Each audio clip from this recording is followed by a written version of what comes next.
ఇవాళ యాక్చువల్‌గా గురు పౌర్ణమి అని దాని గురించి నాకు మెసేజెస్ పంపించారు. అంటే అర్థమేమి? ఎందుకు చేసుకుంటున్నాము అని నేనడిగితే అందరూ జవాబులు చెప్పారు. ఇప్పుడు నేను కూడా చెప్పుకుంటూ ఉన్నాను. ఎందుకు అంటే మరి జగద్గురువులు కూర్చోబెట్టుకుని నాకు రోజు చదువు చెప్తూ ఉన్నారు. వారిని నేను తలచుకొని క్షణం లేదు. అయినా కూడా ఇవాళ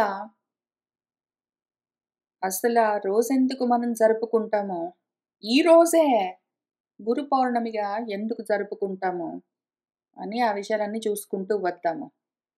గురు పౌర్ణమిని ఆషాఢ మాసంలో పౌర్ణమి రోజు మనము గురువులని గుర్తు చేసుకోవడం గురించి జరుపుకుంటూ ఉంటాము.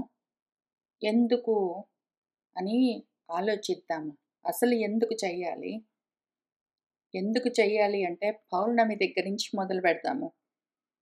పౌర్ణమి అంటే పూర్ణత్వం గురించి చెప్తూ ఉన్న విషయము. పూర్ణత్వము గురించి మనం 2 విషయాలు చెప్పుకుందాం. ఒకటేంటంటే పూర్ణత్వాత్ పురుషః అని పరమ పురుషుడు అని ఆయనకెందుకు పేరు అంటే పరిపూర్ణంగా ఉండడం చేత. అదేంటి అంటే ఇంతకీ ఆత్మతత్వము. నేను మనకు శాంతి పాఠం చెప్పినట్టు పూర్ణమదః పూర్ణమిదం.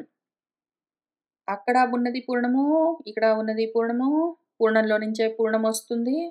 పూర్ణంలో నుంచే పూర్ణాన్ని తీస్తారు. తీసినా, పెట్టినా, ఉంచినా, చేసినా ఏదైనా సరే చివరగా ఉన్నదేమి పూర్ణం ఏవ అదొక్కటే అవశిష్యతే మిగిలిపోతుంది అని చెప్తూ ఉంటారు. ఆ పూర్ణత్వం కావాలి. ఆ పూర్ణత్వం కావాలి. పూర్ణత్వాత్ పురుషః కావాలి. ఇప్పుడు నేనేమయ్యాను పూర్ణత్వాత్ పురుషః గాకుండా పరిపూర్ణంగా ఉండవలసింది పోయి ఖండాలుగా, ముక్కలు ముక్కలుగా, కళలుగా తయారయ్యి పురిసేతే ఇతి పురుషః అని తయారయ్యాను. ఈ శరీరంలో ఉండడం వరకే లిమిట్ అయిపోయి ఉన్నాను. మొత్తమంతా అయి ఉన్న నేను ఇప్పుడు శాంతంతో కూడి, అంతుతో కూడి, ఆదితో కూడి, మధ్యతో కూడి కొంతగా ఉన్నాను. అపరిచ్ఛిన్నమైన నేను పరిచ్ఛిన్నంగా ఉన్నాను. కాబట్టి పురిసేతే ఇతి పురుషః అని ఇదిగో ఈ దేహంలో ఇంత మాత్రమే నేను అని అనుకుంటున్న ఈ మోహంలో నుంచి బయటబడి పూర్ణత్వాత్ పురుషః అంతా నేనే అని తెలుసుకోవాలి. ఇంతవరకు అర్థమైంది విషయము. ఇంతవరకు తెలిసింది మంచిది. అయితే ఈ పూర్ణత్వాత్ పురుషః అని ఆ పరిపూర్ణ స్థితికి ఎట్లా చేరుతాను నేను అని అర్థం కావట్లేదు. దానికోసం ప్రయత్నం చేసుకుంటే ఏం జరుగుతుంది అంటే ముందు చిత్తం ఏకాగ్రం అవ్వాలి. చిత్తంగా ఉండాలి అంటే మనసు శుద్ధమవ్వాలి. అది ఒకవేళ మనసుగా ఉన్నది అంటే కదిలిపోతూ ఉంటుంది. తాపత్రయాలతో ఉంటుంది. బుద్ధిగా ఉన్నది అంటే ద్వంద్వాలతో ఉంటుంది. వేరుగా చూస్తుంటుంది. అది డెసిషన్స్ తోటి, డౌట్స్ తోటి ఉంటుంది. ఒకవేళ అహంకారంగా ఉన్నది అంటే అదిగో పురిసేతే ఇతి అని ఇంకింత మాత్రమే నేననుకుంటుంటుంది. ఇవన్నీ గాదు గానీ, నా అంతః లోపల ఉన్నదంతా ఏదున్నదో అది చిత్తంగా మారాలి. అది శుద్ధమవుతే చిత్తమవుతుంది. శుద్ధమవుతే చిత్తమై అది వాసుదేవమయమవుతుంది. అప్పుడు తరించేందుకు మార్గము తెరుచుకుంటుంది. దారి తెరుచుకుంటుంది. దాన్ని చైత్రమని పిలుస్తారు. చిత్తము తరింపచేసేందుకు సిద్ధమవ్వడము చిత్ర. నక్షత్రమని ఇవన్నీ నక్షత్రాలుగా ఉంటాయి.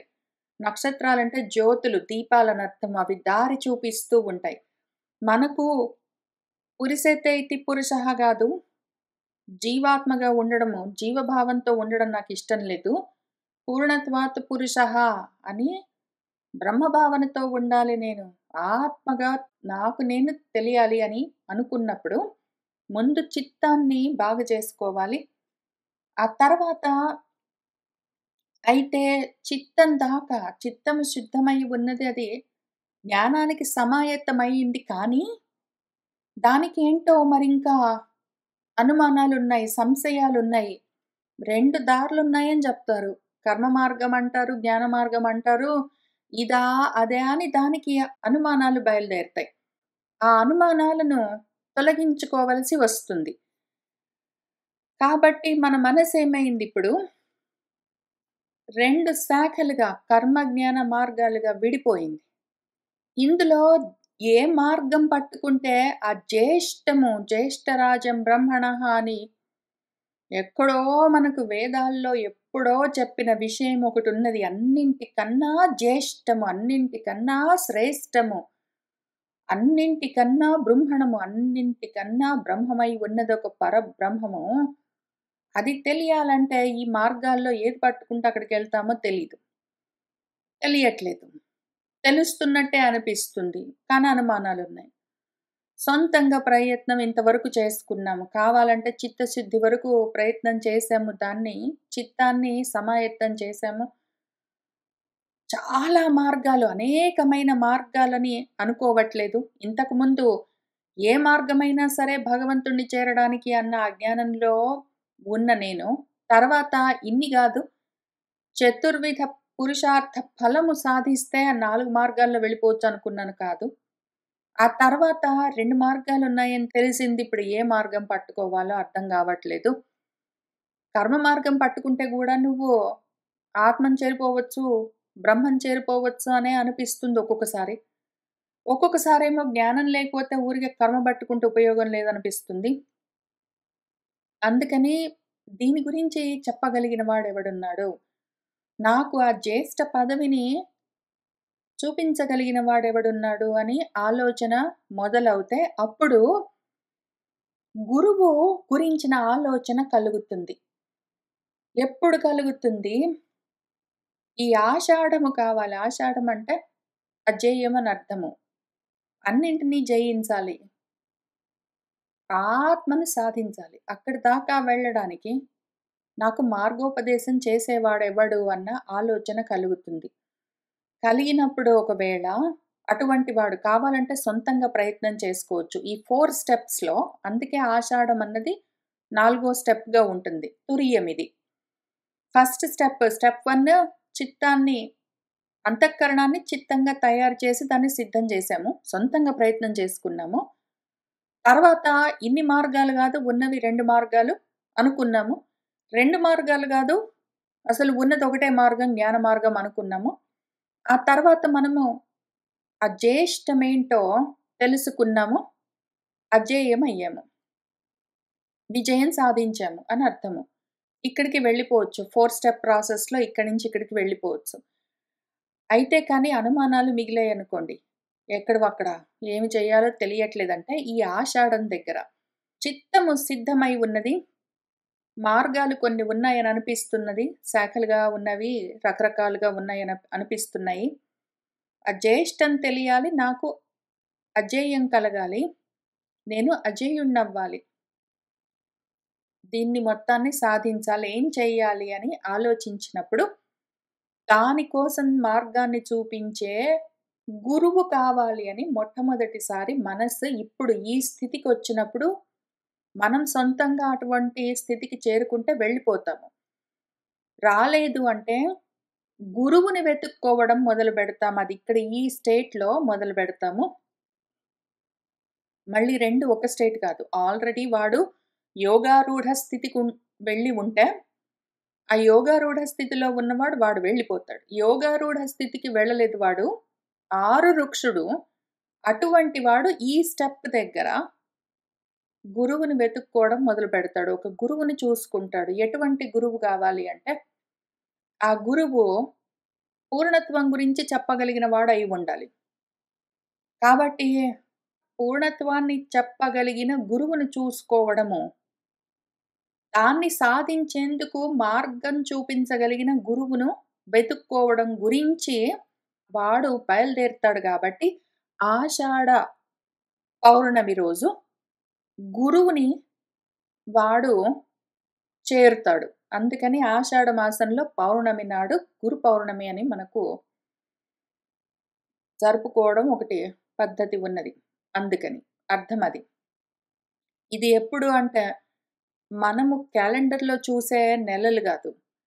ఎప్పుడు మనసుకి ఆ స్థితి కలుగుతుందో, ఎందుకంటే ఈ చిత్తము, విశాఖము, జ్యేష్టం, ఆషాఢం ఇవన్నీ నక్షత్రాలుగా చెప్తున్నవేవున్నాయో అవన్నీ మనసులోని జ్యోతులు. మనసులో దీపం దీపం ఒక్కొక్క దగ్గర నుంచి ఒక్కొక్క చోటికి నెక్స్ట్ స్టెప్‌కి తీసుకొని వెళ్తూ ఉంటుంది. ఈ స్థితికి ఎప్పుడొస్తామో అప్పుడు ఆ మార్గం కనిపిస్తుంది. గురువు కనిపిస్తాడు. మళ్ళీ గురువులు 2 రకాలుగా ఉంటారు. కొంతమంది గురువులు మనకు కనిపిస్తూ ఉంటారు. మన చుట్టూ వాళ్ళు గూడా దేహాలతో తిరుగుతూ ఉంటారు. మనతో మాట్లాడుతూ ఉంటారు. మనం ప్రశ్నలడిగితే చెప్తారు. మనకు ఉపదేశం చేస్తారు. ఆ రకంగా ఉంటారు. వాళ్ళు వాక్కులతో, మాటలతో ఉపదేశం చేస్తారు. మళ్ళీ మాటలతోటే ఉపదేశం చేసే గురువులు కళ్ళకు కనపడరు. వాళ్ళు దేహాలతో ఇప్పుడు మనతో పాటు సాంప్రతంలోకే ఉండరు.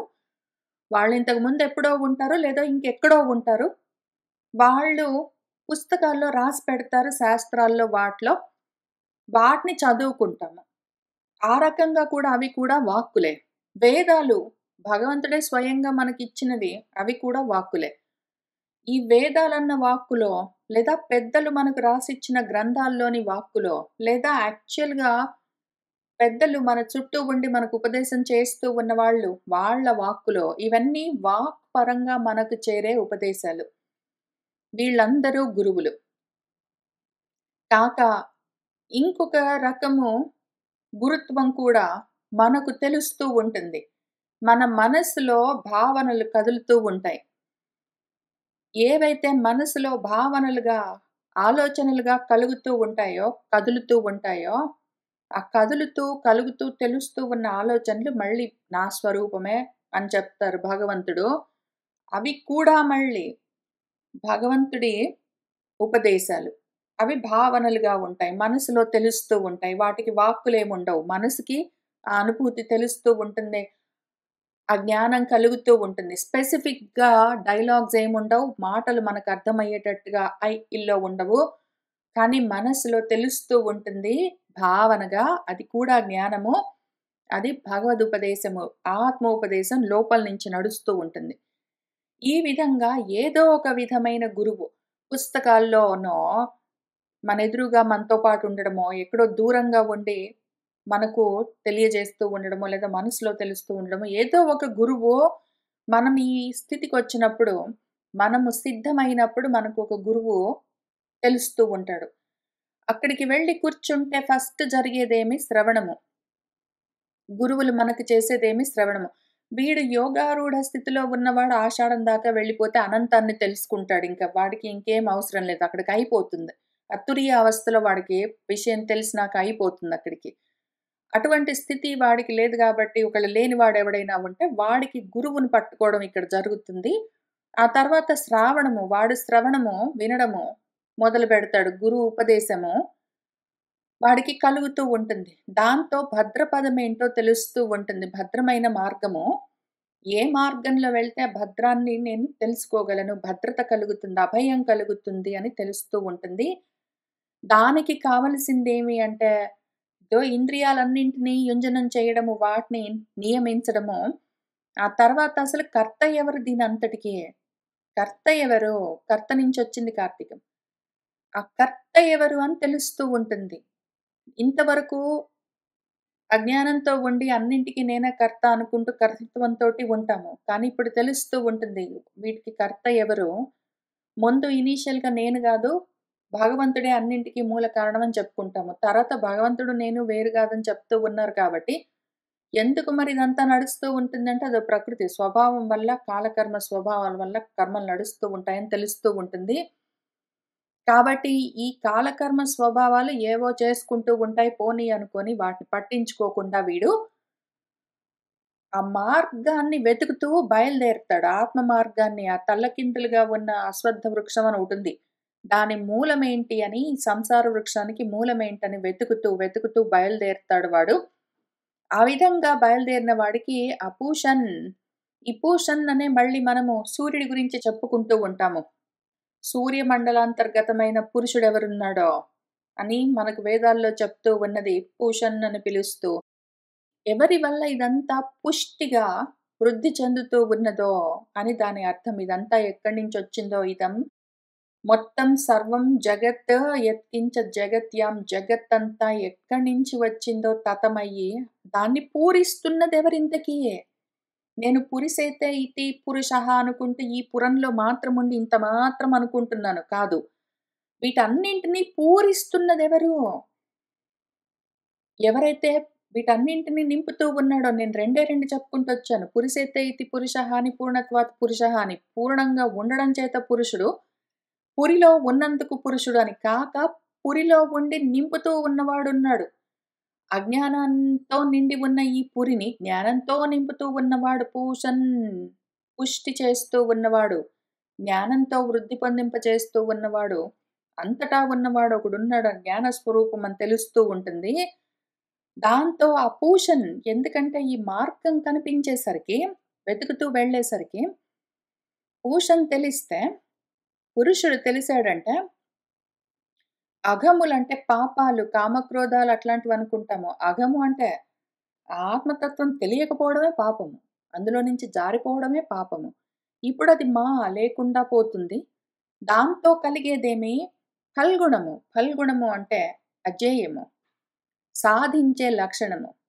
మనము ఆత్మ సాధన చేసేందుకు ఇక్కడికే వచ్చి కూర్చుంటే ఆ స్థితి కలుగుతుంది. దాంతో ఇంకా ప్రయత్నం చేసుకుంటే ఆత్మ సాధన చెయ్యొచ్చు. ఈ రకంగా ఈ నక్షత్రాలని ఒకదాని వెనకాల ఒకటి లైన్‌గా ఒకటి మ్యాప్ లాగా పెడతారు. హైవేకి అటు ఇటు ఉన్న పెద్ద లైట్స్ లాగా ఉంటాయి. ఈ జ్యోతులు నక్షత్రాలు దారి చూపిస్తూ ఉంటాయి. నక్షత్రాలేవి పైగా మళ్ళీ శతం కానివి. ఏవైతే నశించవో అవి. నాశనం లేకుండా ప్రకాశిస్తూ ఉండేది జ్ఞానం ఒక్కటే. ఆ జ్ఞానమే ప్రకాశం చూపిస్తూ, మార్గాన్ని చూపిస్తూ ఉంటే ఆ దారిలో వెళ్తూ ఉండొచ్చు. ఒకదాని వెనకాల వెళ్తూ ఈ స్టేట్స్‌ని దాటుకుంటూ మైల్ స్టోన్స్‌ని దాటుకుంటూ వెళ్ళాలి. ఇక్కడికి రావాలి. ఈ విషయాన్ని మన వ్యాసుల వారు ఎంత అందంగా చూపించారంటే, శ్రావణ మాసంలో గురువులు బయలుదేరారు. ఆషాఢ మాసంలో వీడు పాపము గురువు కావాలి అని కోరుకోగానే వెంటనే గురువు గారు బయలుదేరుతారు. ఏదో ఒక రూపంలో వీడికి ఏ విధంగా కావాలంటే ఆ విధంగా. వీడికి యాక్చువల్‌గా గురువు పక్కనే ఉండి పలకరిస్తూ, మాట్లాడుతూ విద్యా ఉపదేశం చెయ్యాలి అంటే అట్లా. లేదా పుస్తకాలతో చదువుకొని అర్థం చేసుకోగలిగితే అట్లా. మనస్సులోనే విని అర్థం చేసుకోగలిగితే అట్లా. ఏ విధంగా అయితే ఆ విధంగా వాళ్ళకు గురువులు దొరుకుతారు. ఒకళ్ళు గాని, ఎక్కువ గాని. ఆ విధంగా జగత్తంటే ఏంటి అని నేర్పించి ఎందుకు అంటే ఆత్మ గురించి వెంటనే డైరెక్ట్‌గా అర్థం చేసుకోవడం కష్టము. ఆత్మ గురించి ఉన్నదాన్ని ఉన్నట్టు డైరెక్ట్‌గా అర్థం చేసుకోవడం కష్టం గాబట్టి, అనాత్మని చూపించి, ఇదిగో ఇది చూసావా? అని ఇది అనాత్మ కాబట్టి దాన్ని పక్కన బెట్టు. దాని వెనకాల అవ్యక్తంగా సుసూక్ష్మంగా ఉన్నదేదో అది ఆత్మ అని చూపించాలి. ఆ రకంగా చూపించే వాళ్ళు జగత్తుని చూపిస్తూ జగదాత్మకుణ్ణి తెలిపే ఏ గురువుంటాడో అటువంటి వాడు జగద్గురువు.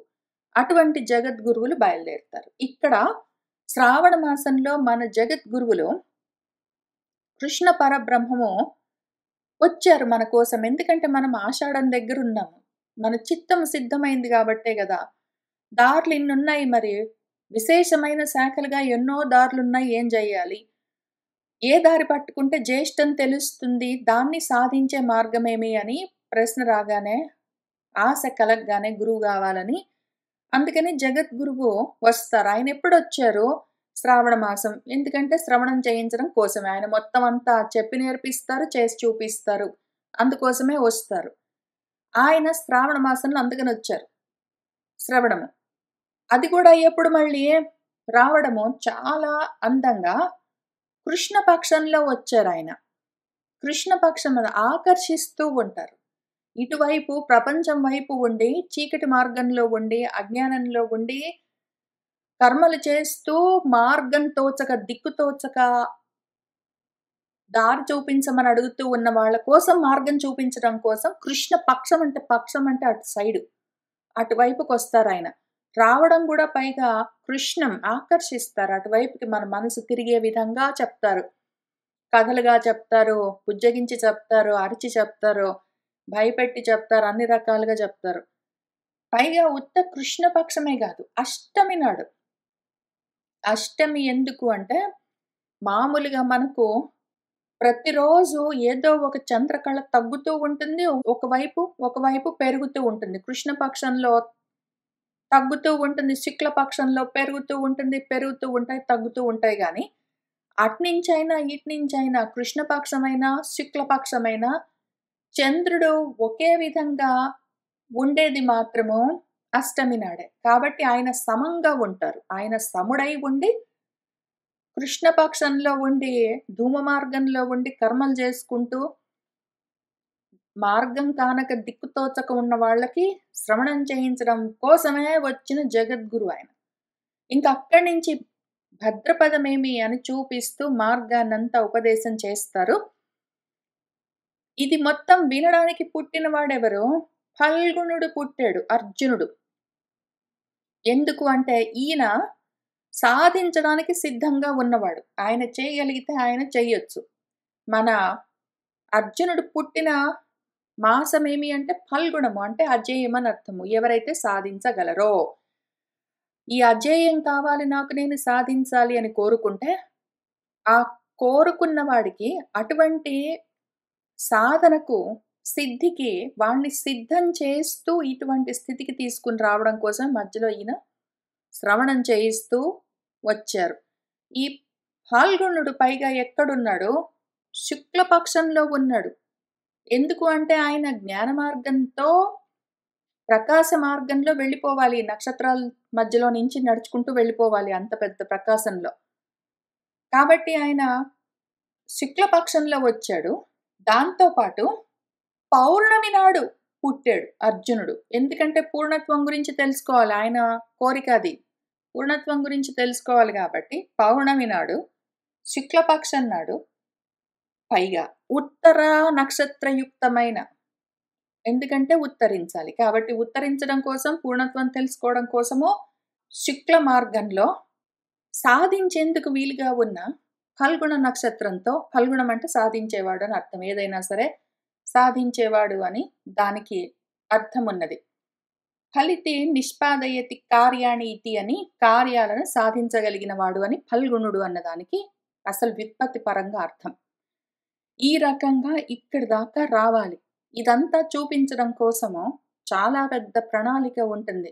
మనవాళ్ళు అందుకని కూర్చొని, నువ్వు ఇటువంటి స్థితికి రావాలంటే శ్రవణం చేయడం ముఖ్యం కాబట్టి నీకు ముందు గురువుగారు ముఖ్యం. అందుకని గురువుగారిని ఎటువంటి వాళ్ళని ఎవరినో ఒకళ్ళని కాదు, పూర్ణత్వం తెలిసిన గురువుగారు కావాలి, అందుకని నువ్వు కోరుకో అని చెప్తారు. ఇక్కడ గురువుగారిని చూసుకుని ఆయన దగ్గరికి వెళ్ళి కూర్చుంటే అప్పుడు ఆయన ఈ స్టెప్స్ అన్ని దాటిస్తూ మనల్ని ఇంత దాకా తీసుకుని వెళ్తారు. మనల్ని సాధకుడిగా మార్చి ఆత్మ సాధనకు సిద్ధంగా తయారు చేస్తారు. ఆ తర్వాత ఫలితి నిష్పాదయతి కార్యాణని మనం చెప్పుకోవచ్చు గాని, వాడు ఆ కార్యాలని సాధించడం అంటే ఆత్మను సాధించడం అన్న కార్యం పక్కన పెట్టి వాడు అక్కర్లేని కార్యాలన్నీ చేసుకుంటే కూడా చేసుకోవచ్చు. చేయగలిగింది ఏమీ లేదు. అది వాడిష్టము.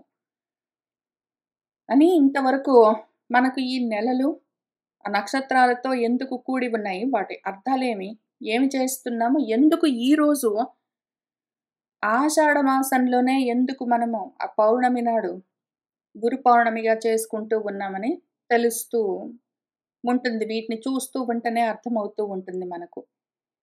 ఇప్పుడు కాబట్టి గురువుగారే మనకేం చెప్పారు భగవద్గీతలో, శ్రవణం ఎట్లా చేయాలి, ఇటువంటి స్థితికి రావాలంటే భద్రపదం కావాలి నీకు. అక్కడి నుంచి మొదలుపెట్టి సాధన చేసుకుంటూ వెళ్ళాలి అంటే సాధన ఎట్లా చేయాలి? ఆషాఢంలో నీకు ఆ స్థితికి మనసొచ్చి కూర్చున్నాక, గురువు కావాలని నువ్వు ఏది కోరుకుంటున్నావో, నేను సాధకుడిగా మారాలని నువ్వు కోరుకుంటూ ఉన్న సమయంలో, నువ్వు తెలిసి కోరుకో, తెలియకుండా కోరుకో, నువ్వు ఆ స్థితికి వచ్చావంటే నీకు గురువు కలుగుతాడు. అప్పుడు గురువు దగ్గరికి వెళ్ళి ఎట్లా కూర్చోవాలి, నువ్వు ఎట్లా చదువుకోవాలి, ఏమి అని మళ్ళీ మన గురువుగారే ఇక్కడ జ్ఞానకర్మ సన్యాస యోగం అని 4వ అధ్యాయంలో చాలా నియమాలు చెప్తూ, ఇదిగో తత్వ దర్శనం కలిగిన జ్ఞానులుంటారు. వాళ్ళు నీకు గురువులై ఈ జ్ఞానాన్ని, ఏ జ్ఞానం నువ్వు తెలుసుకున్నావంటే ఈ మళ్ళీ మోహం కలగకుండా ఉంటుందో, మోక్షమే తప్ప ఇంక మళ్ళీ మోహం ఉండదో, అటువంటి జ్ఞానాన్ని తాత్వికంగా తెలిసిన వాళ్ళు నీకు ఉపదేశం చేస్తారు. నువ్వేం చేయాలి? దాన్ని తెలుసుకోవాలి. వాళ్ళు ఉపదేశం చేస్తే నువ్వేం చేస్తావు? తెలుసుకుంటావు. వాళ్ళు ఉపదేశం చేస్తే నువ్వు వాళ్ళకి డబ్బులిస్తావు. వాళ్ళు ఉపదేశం చేస్తే వాళ్ళ ఇంట్లో పని చేస్తావు.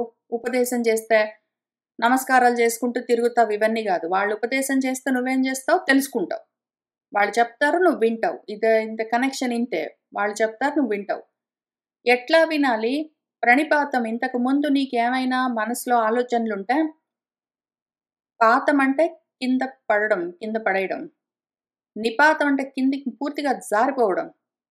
ప్రకృష్టంగా పూర్తిగా కిందికి జారిపోవాలి. ఇంతకన్నా ముందు నీకేమైనా ఐడియాస్ ఉంటే, ప్రీకన్సీవ్డ్ నోషన్స్ ఉంటే, ఇంతకుముందు నీకేమైనా తెలిసినట్టుగా అనిపించినవుంటే, అయితే దానికి మన గురువులు విషయం చెప్తూ ఉంటే, అంతకన్నా ముందు నేననుకున్నవి వేరే మార్గంలో వెళ్తూ ఉన్నాయని చూసుకుని వీటిని వదిలిపెట్టడానికి సిద్ధంగా ఉండి, వాటిని వదిలేస్తూ, తర్వాత మళ్ళీ నెక్స్ట్ క్వెషన్స్ అడుగుతూ, క్లారిఫై చేసుకుంటూ, శ్రద్ధగా సేవిస్తూ, అంటే విషయాన్ని గ్రహిస్తూ నువ్వు తెలుసుకోవలసి ఉంటుంది అని చెప్తున్నారు. ఎవరు చెప్తున్నది? ఇద్దరు జగద్గురువులు. ఈ జగత్తు గురించి చెప్తూ, ఆ జగత్తంతా నిండి ఉన్న జగదాత్మ గురించి తెలుసుకునేందుకు మార్గాన్ని ఉపదేశం చేస్తూ ఉన్నవాళ్ళు ఒకవైపు ఒక కృష్ణుడు, ఒకవైపు ఒక కృష్ణుడు.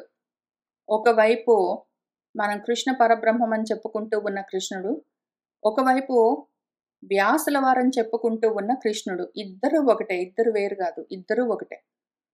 ఈ వ్యాసుడు ఇంత మనకు ఉపకారం చేస్తారు. ఆయన జగద్గురువులు మనకింత ఉపదేశం చేస్తారు కాబట్టి, అందరికన్నా గొప్ప గురువు జగద్గురువైన పరమ గురువు. కాబట్టి ఆయన గురించి ఇంకసలు మనకు గురువులంటే ఎవరైనా సరే, మనం గురువుని కోరుకున్నప్పుడు గురువులు ఎన్నో రకాలుగా ఉంటారు. పుస్తకాల్లో కూడా వాళ్ళు ఆ వాక్కులని పొందుపరుస్తారు. మాటలుగా కూడా మనతో పాటు ఉండి చెప్తారు. మనసులో గూడా భావనగా చెప్తారు. ఇన్ని రకాలుగా గురువులుంటారని చెప్పుకున్నాం గదా! ఈ గురువులందరికీ ఒక రూపాన్ని పెట్టుకుంటే మనము అయితే కృష్ణ పరబ్రహ్మము లేదా వ్యాసుల వారు. వ్యాసుల వారు మొత్తం అక్షరంగా నిక్షేపం ఇదంతా. ఇది నిధి అసలు. ఎంత పెన్నిధినిచ్చి వెళ్ళారు. కాబట్టి ఇంకా ఎవరు చెప్పినా వ్యాసుల వారు చెప్పిన దాన్నే చెప్తారు. ఎవరు మనకు ఆత్మజ్ఞానాన్ని ఉపదేశం చేసినా గూడా, వ్యాసుల వారు చెప్పిన విషయాన్నే మళ్ళీ ఉపదేశం చేస్తారు. వ్యాసుల వారు వేదంలో ఉన్న విషయాలను కృష్ణ పరబ్రహ్మం ముఖతః చెప్తూ వచ్చారు. కాబట్టి ఎవరు చెప్పినా, ఎంత దూరం వెళ్ళినా, ఎన్ని భాష్యాలు రాసినా, ఎన్ని వివరణలు రాసినా, అర్థాలు చెప్పినా, ప్రవచనాలు చేసినా, ఏది చేసినా వ్యాసుల వారు చెప్పిన దాంట్లో నుంచే చెప్తారు. కాబట్టి వ్యాసుల వారిని మించి జగద్గురువులు మనకింక లేరు. వ్యాసుల వారికి, కృష్ణ పరబ్రహ్మానికి భేదం లేదు. అభేదం. మళ్ళీ అది గూడా మహాభారతంలోనే వస్తుంది. ఎందుకని నేను అట్లా చెప్తున్నాను. వాళ్ళిద్దరూ ఒకటే. ఇప్పుడు ఆ జగద్గురువుని మనము చేరుకున్నాము. అది ఎప్పుడు జరిగిందో అప్పుడే. ఇవాళే అంటే మన క్యాలెండర్ పరంగా ఉన్న డేట్ గాదు. ఏ రోజు మన మనసు అటు తిరిగిందో, వ్యాసుల వారు చెప్తూ ఉన్న విషయాన్ని తత్వతః తెలుసుకోవడానికి, ప్రణిపాతైన పరిప్రశ్నైన సేవయా గ్రహించడానికి మనమొచ్చి కూర్చున్నామో, ఆ రోజు మనకు ఆషాఢ మాసంలోని పౌర్ణమి నాడు అటువైపు మనసు తిరిగింది. మనమిక్కడ లేము. ఇది గూడా దాటాము. శ్రవణం చేస్తూ ఉన్నాము. భద్రపదాన్ని తెలుసుకుంటూ దాటుతూ వెళ్తూ ఉన్నాం. మనం ఒక్కొక్క నక్షత్రాన్ని దాటుతూ వెళ్తూ ఉన్నాం. ఒక్కొక్క జ్యోతిని దాటుతూ ఆత్మ జ్యోతిని తెలుసుకోవడం కోసం సాధన మొదలుపెట్టి బయలుదేరి వెళ్తూ ఉన్నాము మనము. ఇంత చేసిన వ్యాసుల వారి గురించి ఒక్క చిన్న విషయం చెప్పుకుందాము. ఈ ఆషాఢ మాసంలోని పౌర్ణమి నాడు వ్యాసుల వారి జన్మదినంగా చెప్పుకుంటారని అక్కడక్కడ నేను చూస్తూ వస్తూ ఉన్నాను. కానీ వ్యాసుల వారు నేను పలానా రోజు పుట్టాను అని ఆయనేమి మహాభారతంలో రాసుకోలేదు. ఇంత భగవద్గీత రాశారు. ఇంత మహాభారతం రాసిన వ్యాసుల వారు, నేను పలానా రోజు మా అమ్మగారికి సత్యవతి దేవికి పుట్టాను అని ఆయనేమి రాసుకోలేదు. ఆది పర్వలోనే 99వ అధ్యాయంలో మన భీష్ముడు, వాళ్ళ అమ్మగారు సత్యవతీదేవి ఇద్దరు కొంచెం ఆలోచించుకుంటున్నారు పైనంతా గూడా. మరి పిల్లలు లేరు. ఏం చేద్దాము? తర్వాత మరి మన వంశం ఆగిపోతుంది కదా! అని ఆలోచిస్తూ ఉన్న సమయంలో ఇద్దరు చెప్పుకుంటారు చాలా విషయాలు ఒకళ్ళకొకళ్ళు. ఏదో విధంగా మనకు వంశం ముందుకు వెళ్ళడం కోసము భీష్మ నువ్వే పెళ్లి చేసుకో అని సత్యవతి అంటే, అమ్మ అదొక్కటి మాత్రం నన్ను అడక్కు ఇంకేమైనా ఆలోచిద్దామని వాళ్ళేదో చెప్పుకుంటూ ఉంటారు. ఆ సమయంలో ఇంకెవరినైనా ఒకళ్ళని మంచివాడిని, గుణవంతుడిని, ఒక బ్రాహ్మణ్ణి పిలిచి డబ్బులైనా ఇచ్చి, మనము ఆయన ద్వారా విచిత్ర వీరుడి భార్యల యందు బిడ్డలు కలిగేలాగా చూద్దామని ఏంటో చెప్పాడు. ఇంకప్పుడు మన సత్యవతీ దేవి ఎవరో గుణవంతుడైన బ్రాహ్మణ్ణి పట్టుకొచ్చి డబ్బులిచ్చి ఎందుకు ఇవన్నీ జేసుకోవడము. మనకే ఒక బుద్ధిమంతుడు తెలిసిన వాడున్నాడు అని ఆమె చెప్తూ వస్తూ మన సత్యవతీ దేవి భీష్ముడికి అప్పుడు అనగనగా ఒకానొక సమయంలో ఏం జరిగిందంటే ఒక ఋషి నన్ను కోరుకున్నాడు. సరే ఆయన పరాశరుడని. తర్వాత ఆయన కోరిక తీరిన తర్వాత ఏమన్నాడంటే, "ఆ ద్వీపం పైన ఆ బిడ్డని కని అక్కడే వదిలిపెట్టి వెళ్ళిపో. ఇంక తర్వాత ఆ విషయం వదిలిపెట్టని" చెప్తాడు. ఏంటో జరుగుతుంది. ఆ పరాశరుడి యొక్క కొడుకు మనవాడు ద్వైపాయనుడు. ఎందుకు అంటే ఆ దిబ్బ మీద పుట్టాడు. ద్వీపం పైన పుట్టాడు కాబట్టి ద్వైపాయనుడు. సత్యవతికి జన్మించాడు గాబట్టి సాత్యవతేయుడు. పరాశరుడికి పుట్టాడు గాబట్టి పారాశర్యుడు. వేదాలని వ్యాసం జేశాడు గాబట్టి వేదవ్యాసుడు. నల్లగా ఉంటాడు గాబట్టి కృష్ణుడు. బదరికాషండంలో రేగుపళ్ళ చెట్లు ఎక్కువగా ఉన్న ప్రదేశంలో ఉన్నాడు గాబట్టి బాదరాయణుడు అని ఇంకిట్లాంటివన్నీ. అక్కడున్నాడు గాబట్టి బాదరాయణుడు. నల్లగున్నాడు గాబట్టి కృష్ణుడు. దిబ్బ మీద పుట్టాడు గాబట్టి ద్వైపాయనుడు. సత్యవతి కొడుకు గాబట్టి సాత్యవతేయుడు. పరాశరుడి కొడుకు గాబట్టి పారాశర్యుడు. వేదాలని వ్యాసం జేశాడు గాబట్టి వేదవ్యాసుడని. ఆయన చేసిన వాటికి గుణాల వల్ల ఆయనకి నామాలే తప్ప, ఆయన ఎప్పుడు పుట్టాడో తెలీదు. ఆయనకసలు పేరు గూడా ఎవరు పెట్టలేదు. ఆ రకంగా ఉన్న గురువుగారు.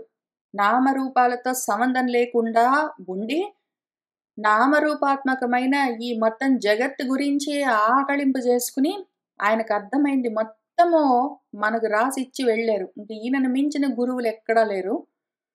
ఆయనని ఇవాళ ఒక్కరోజే ఏదో క్యాలెండర్‌లో కనిపించిన పలానా రోజు ఆషాఢ మాసంలో పౌర్ణమి నాడు గురు పౌర్ణమి అని వ్యాసుల వారిని తలుచుకుని అని ఇంతా చేసుకోవాల్సిన అవసరం లేదు. మన అదృష్టం ఏంటంటే, వ్యాసుల వారిని గుర్తు చేసుకోని రోజు ఒకటి లేదు మనకి.